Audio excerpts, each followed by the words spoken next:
En réalité, pour moi, l'entrepreneuriat aussi commence par la connectivité à soi-même. Cette connexion à soi. Et un des problèmes que nous avons, c'est que nous nous ignorons nous-mêmes. Nous ignorons les innombrables opportunités qui sommeillent dans nos localités, parce que nous ne sommes pas connectés à ces localités. Dans les années 80, Abdou Diouf, qui était président de la République du Sénégal, avait mis en place la DIR. C'était la délégation à l'insertion, à la réinsertion et à l'emploi. Tout le monde se rappelle, bon, certains se rappellent de l'opération maîtrisard chômeur. Donc l'idée, c'était de prendre pour lui les maîtrisards en économie, qui étaient à l'université Cheikh Anta Diop. À son temps, c'était l'université de Dakar. On les regroupe en GIE et on les insère dans le tissu de production. Et lui pensait que si on le fait, on va rapidement accélérer la cadence en termes de développement économique. On a pris ces étudiants, on les a regroupés en GIE, tous des maîtrisards en économie. On leur a donné des véhicules pour le transport en commun, des terres pour développer la riziculture, notamment dans le delta, des boulangeries. Au bout de 2 ans d'exercice, pratiquement tous ces étudiants avaient fait déposer bilan, ils avaient échoué. Pendant la même période et dans les mêmes secteurs d'activité, des Sénégalais qui n'ont pas été à l'école française faisaient des miracles dans ces domaines, dans ces secteurs. C'était Lobat Fall dans le domaine du transport, Ndiaga Ndiaye dans le domaine du transport, Abdou Karim Fall dans le domaine du transport.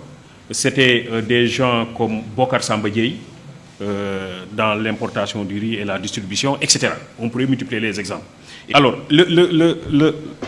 la blague, c'est quoi? C'est que quelqu'un est allé chercher un emploi dans une grosse structure. Il voulait être gardien, parce que lui n'est pas allé à l'école. Il voulait être gardien dans cette structure. Il s'est présenté au directeur des ressources humaines, qui lui dit, est-ce que tu as une adresse mail pour qu'on vous envoie le dossier à fournir? Le monsieur dit, j'ai pas d'adresse mail. On lui dit donc, tu ne peux pas être gardien chez nous. Parce que ça, c'est le minimum, il faut avoir une adresse mail. Le monsieur part et en rentrant, il voulait acheter une barre de cigarettes et il a vu qu'il n'avait pas de boutique sur toute la ruelle. Dit, ça c'est une idée pour moi, je vais commencer par une petite table et je vais vendre des barres de cigarettes. Il commence par cette affaire qui marche bien. Après, il vend des journaux. Après, des crédits téléphoniques. Après, il installe une boutique. Et après, il a un grand domaine commercial. Et un master en comptabilité est venu le voir pour être recruté dans son entreprise.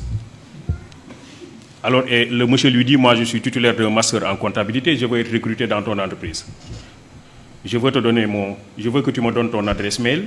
Et comme ça, une fois à la maison, je t'envoie tout mon dossier dans ton adresse mail, dans ta boîte mail. Et le monsieur lui dit, j'ai pas d'adresse mail. Il dit, toi, tu n'as pas d'adresse mail et tu es propriétaire de ce grand domaine commercial. Si tu avais une adresse mail, tu serais le plus grand opérateur économique du monde. Il lui dit, si j'avais une adresse mail, je serais gardien. En réalité, ce que je vous dis, c'est que c'est ça aussi l'entrepreneuriat. L'idée, c'est quoi? L'idée, c'est se connecter à soi. Et pour pouvoir interroger les multiples opportunités qui existent dans la localité, dans l'environnement. Nous avons un système de formation qui nous déconnecte de notre environnement et qui nous déconnecte de nous-mêmes. Parce que justement, l'école que nous avons héritée de la colonisation développe des curricula qui ne nous réconcilient pas toujours avec nous-mêmes. Et qui, pire, développe un complexe d'infériorité par rapport à l'autre. M. Diop parlait tantôt du benchmarking pour aller chercher chez les autres des choses qu'ils font et qui ne sont pas toujours adaptées à nos propres problèmes.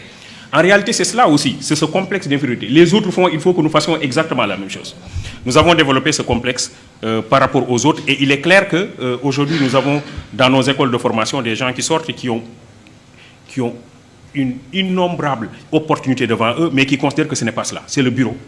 Je dois être recruté, je dois être, etc., etc. Donc ça fait qu'il y a un modèle qui a été mis en place par le colonisateur, par l'occidental, et nous avons continué à surfer sur ce modèle-là qui n'est pas, il me semble, un modèle qui est un modèle productif.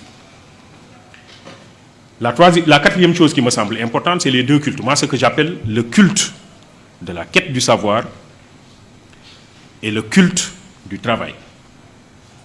En réalité, c'est ça aussi le problème. Est-ce que nous travaillons suffisamment?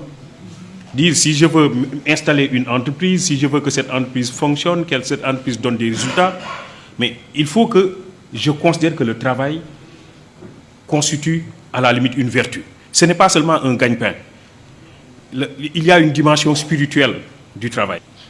Dans la Bible, et notamment dans la Genèse, Adam et Ève, ils étaient dans un jardin. Et Dieu leur avait interdit de toucher à un fruit, qui est le fruit de la connaissance.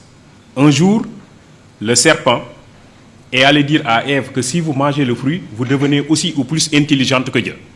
Ève mange et devient effectivement intelligente. Elle va voir son mari Adam et lui dit, j'ai mangé le fruit et je suis devenue intelligente, tu dois faire comme moi. Adam mange et devient effectivement intelligent. Dieu les appelle tous les deux. Il a dit à Adam et à Ève, venez vers moi, j'ai besoin de vous. Ils disent à Dieu, attendez un instant, nous sommes nus.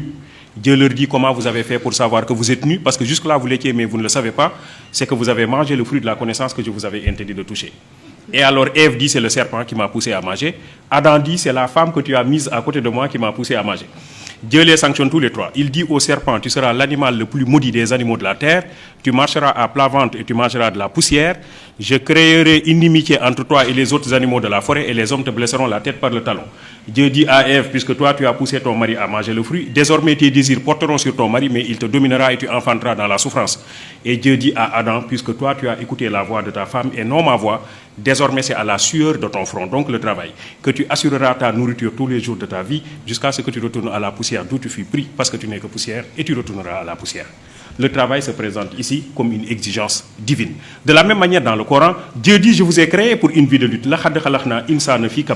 Je vous ai créé pour une vie de lutte. Donc l'individu ne doit pas rester les bras croisés, c'est quelqu'un qui doit travailler. Développer le culte du travail en commençant par une petite chose, sans aucun complexe, avec beaucoup d'engagement et d'entêtement, et se dire que c'est possible. Je vous remercie de votre attention.